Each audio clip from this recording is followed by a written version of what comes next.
Okay, so we'll talk a little bit about charging your phone in the car. So I can't count how many times I've almost had a dead battery, hop in my car, and I'm gonna go somewhere, maybe meet some friends, go out to dinner, pretty much anything, and I plug my phone into my car charger and basically just maintains the phone. May get a couple percent better by the time I get there, but it's not gonna help me. It's not gonna get me through 3 or 4 hours in one evening, or a movie or dinner or something like that. So I'm gonna upgrade. They sell a 3.0 USB charger. You can get a dual, and some of them have the voltage on them or additional ports. I got mine from Amazon because I like to read reviews and see what everybody else thinks about something.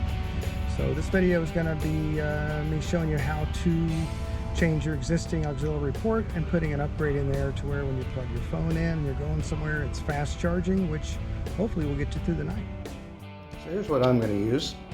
It's a 3.0 dual fast charging. Comes with the harness, fuse, some connectors, and a cover if you choose to use it. So now I have everything apart. Pulled the bezel out of the car.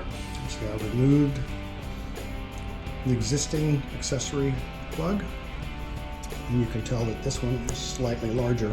So I'm going to take a stepper drill bit.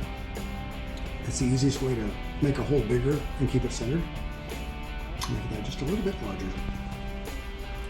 I also went ahead and used the original plug on the vehicle, but if you need to, you can run the wiring that comes in the kit. Okay, there you have it, installed in the car. 2 fast charging ports. You can turn this one on and off. The light comes on when it's on. I highly recommend doing this.